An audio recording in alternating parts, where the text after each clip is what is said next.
Caro Padre Davi, caro Diácono Salvador, meus irmãos e minhas irmãs aqui reunidos nessa celebração eucarística, em mais esta noite de novena, jovens do CNJ que estão aqui animando, nos ajudando a celebrar, que também estão por aí nos bancos. Nosso boa noite, a nossa saudação. Nós estamos vivendo esse ano de São José. Papa Francisco nos presenteou com a Patris Cordis, Coração de Pai, um documento muito interessante que merece ser lido, ser meditado, porque cheio de uma riqueza espiritual. E que bom que temos a oportunidade de estarmos também celebrando esse documento, ou refletindo sobre ele nesta novena. E hoje, então, com Maria, com José Pai na santidade. Também um tema muito interessante, porque estamos começando o mês vocacional, Hoje é dia 31, já é o sábado que antecede o 18º domingo do tempo comum, que é o primeiro domingo do mês vocacional. Então, nós estamos celebrando esse mês e a nossa vocação primeira e fundamental é justamente a vocação à santidade. Então, nós não podemos deixar também de meditar um pouquinho sobre os textos da liturgia da palavra que nós estamos celebrando, Então, vamos tentar olhar em conjunto todas essas realidades. Então, em primeiro lugar, a liturgia de hoje. Nós estamos ouvindo, lendo, meditando a grande sessão chamada Sessão dos Pães, na apresentação não de São Marcos, que é o evangelista deste ano, mas há uma interrupção e, em vez de se meditar a Sessão dos Pães de Marcos, se toma o Evangelho segundo São João. E no último domingo nós vimos Jesus se compadecer da multidão e alimentar mais de 5.000 com 5 pães e 2 peixes. Mas querem fazer o rei, então Jesus sai dali. O nosso texto, a liturgia, dá um pulo, porque logo depois vem a tempestade acalmada e a travessia do mar, mas isso a liturgia não relata. Nós, no Evangelho de hoje, já vemos que a multidão vai em busca de Jesus, que atravessou o mar junto com os discípulos. E o Evangelho que nós acabamos de ouvir é o início do discurso do pão da vida, chamado assim, mas ele é um diálogo cheio de mal entendidos, mas também de revelações, no melhor estilo de São João. Jesus diz que foram procurá-lo, não porque viram sinais, mas porque comeram pães e se satisfizeram. Ou seja, ficaram no sentido imediato e superficial, não conseguiram pensar no sentido mais profundo. Traduzindo aquilo que o Evangelho nos diz, as necessidades materiais que nós temos são importantes. Sem a sua satisfação nós não vivemos, mas a plenitude da vida, o verdadeiro sentido da vida não está no satisfazer simplesmente estas necessidades. São importantes? São necessárias? São. Há necessidade do pão material, mas há também a necessidade do pão do sentido. E nós temos que passar assim rapidamente pelos textos de hoje, pelo Evangelho. No Evangelho nós vemos uma primeira revelação. O verdadeiro pão de Deus não foi dado por Moisés, por isso a primeira leitura de hoje, que tem a murmuração do povo, quando da travessia do deserto, logo depois da travessia do Mar Vermelho. Mas diz Jesus, é Deus quem nos dá o verdadeiro pão do céu. Como eles pedem, no Evangelho que nós ouvimos, Jesus revela, eu sou o pão da vida, que aqui ainda não é o sentido eucarístico da expressão. Isso está mais adiante no nosso texto. Essa é aquela que nós poderíamos chamar assim uma segunda revelação. Mas este pão é a pessoa mesma de Jesus Cristo.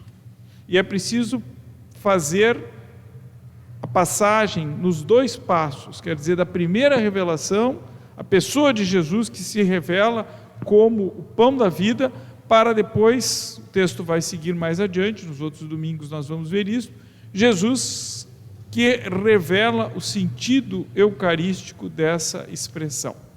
Mas estamos vivendo esse mês vocacional e nós devemos dizer assim, temos o privilégio de viver nestes tempos de pós-concílio Vaticano II.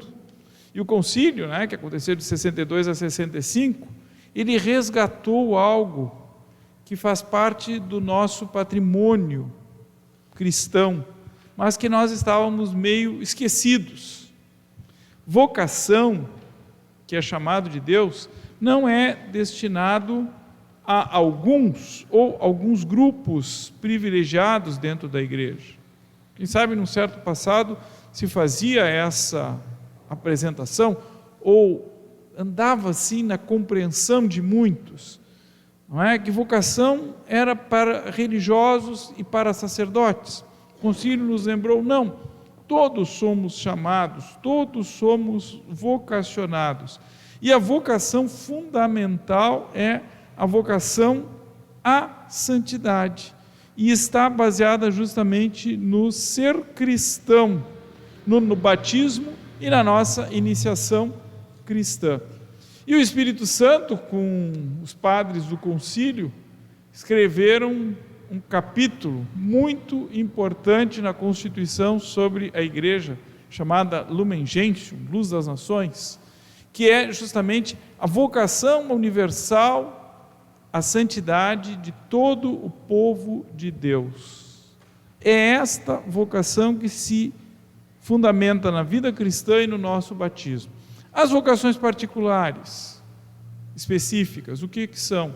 São uma forma concreta de como Deus nos chama a viver a vocação à santidade. E muitas vezes são marcadas pelos estados de vida.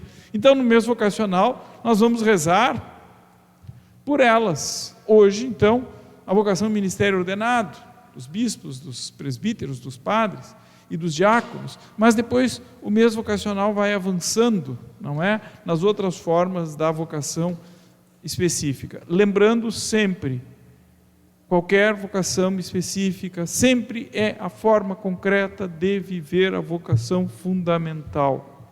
E isso não podemos esquecer. Mas temos que avançar. E o nosso tema de hoje, São José, Pai na Santidade. Olhando para o documento Patris Cordis, nós vemos que ali há 6 subtítulos, que são as caracterizações da paternidade de São José e da sua vida. Mas não há um título Pai na Santidade. É que a santidade perpassa todos os títulos e todas as caracterizações da paternidade e da vida de São José. Então, nós teríamos que ler e meditar todo o documento. Isso é importante. Se não fizemos, devemos fazer isto. Mas isso está sendo feito ao longo dessa novena e nos outros dias. Então, vamos tentar assim pegar algumas linhas do documento destacando a santidade de São José a partir da vocação. Ao que José é vocacionado? Ao que São José é chamado? Nós devemos responder, a ser santo. Sim, essa é a vocação fundamental. Também ele foi chamado a isso. Mas esta santidade tem algumas características e caracterizações. José se sente chamado a ser pai e esposo e pai. E tudo está se caminhando para que ele constitua matrimônio e família com Maria. Mas Deus chama Maria e José a algo mais. Então Maria é chamada a ser a mãe do Messias, o Filho de Deus, que vai nascer dela sem um concurso de homem. Então há uma anunciação a Maria e ela aceita, dá o seu fiat, Fiat não é a marca de carro, não é? Mas é a expressão latina para dizer o faça-se. E Maria está grávida. E isso então traz perturbação à vida de Maria e de José. O Papa nos recorda, lendo a Escritura, que ele é justo e não quer difamá-la, então vai abandoná-la em segredo. Mas há uma anunciação a José também. Interessante que às vezes quando a gente fala sobre anunciação, a gente só se lembra que há uma anunciação a Maria, e não percebemos que no Evangelho há também uma anunciação a José. Então, esta anunciação é o primeiro sonho de José. E o Papa Francisco nos lembra, na Patris Cordis, que na caminhada ainda vão haver mais 3, são 4 sonhos ao todo. Né? E José, então, também a partir disto, dá o seu fiat, dá o seu sim, dá o seu faça-se. E com isto, basicamente, 3 coisas acontecem. Em primeiro lugar, José salva Maria, essa expressão que o Papa usa, né? E assume a missão de cuidar dela e de Jesus. Muito importante, segundo aspecto, insere Jesus na linha da descendência de Davi, conforme a promessa dos profetas, porque Maria não era da descendência de Davi. Não é? E nos diz o Papa, isso é muito interessante, que José eleva a sua vocação, passando da vocação humana, do amor doméstico, essa é a expressão que aparece no documento, a oblação sobre-humana, mas não desumana de si mesmo. E com esta entrada da vida de Deus na vida de Maria e de José, seus planos são como que transtornados. E isso vai fazer com que José viva a sua vocação de esposo, de pai, de trabalhador. Esse é o 6º subtítulo, né, do documento, de uma forma nova. Então, o que o documento nos diz?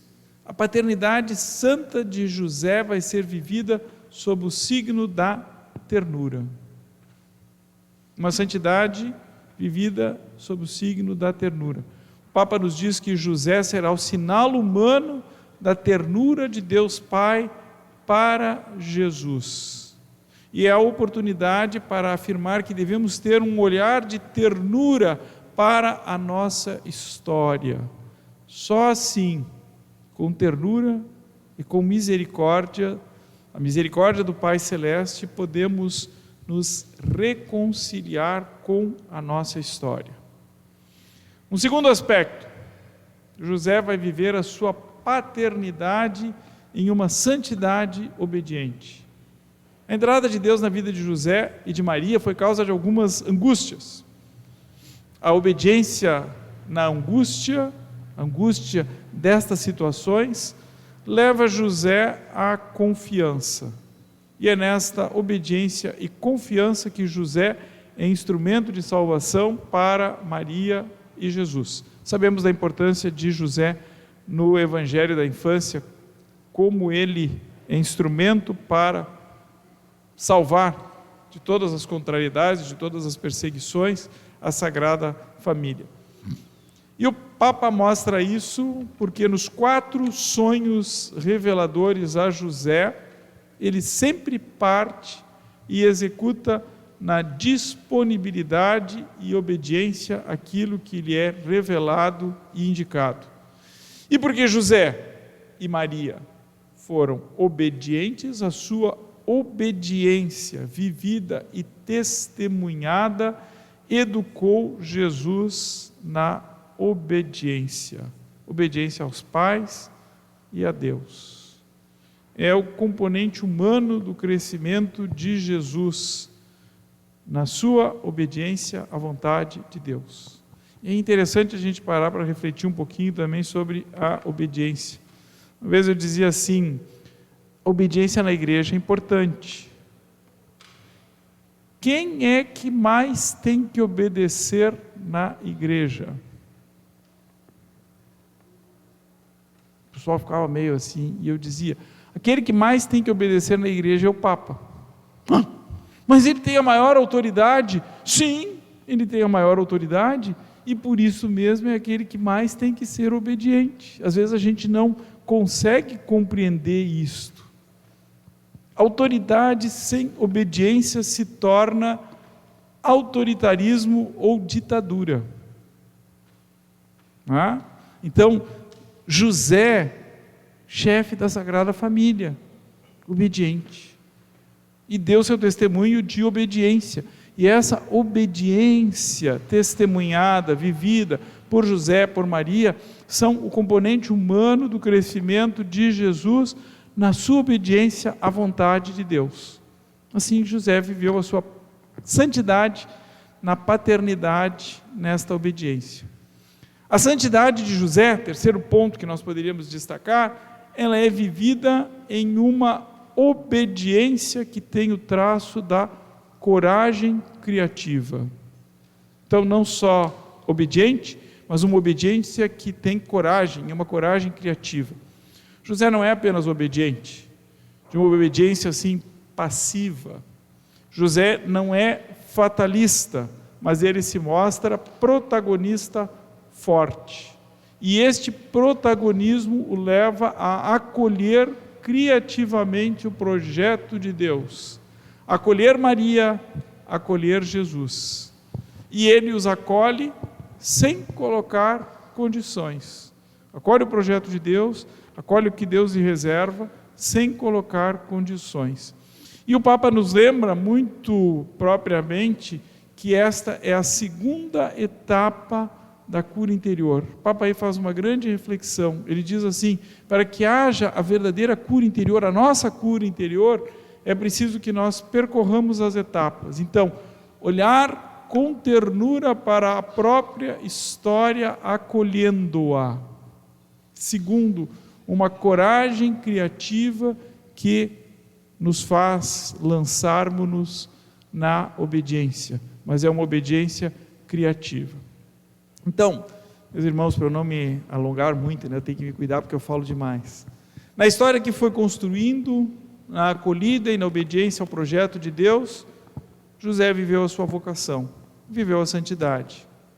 Se dizemos que Maria peregrinou na fé, também devemos dizer que José peregrinou na fé e viveu com Maria e com Jesus uma esponsalidade e uma paternidade que o fizeram se elevar acima, na ternura, na obediência, na acolhida, na coragem criativa, enfim, no amor a patamares que ele não vislumbrava no começo da sua caminhada. E esse é um dos traços da santidade. Também com todo o vocacionado acontece assim. Deus entra na vida da pessoa, sim, e transforma, desinstala, inquieta, mas acima de tudo sustenta e conduz. São José para nós é exemplo neste sentido. Meditemos então sobre estas coisas.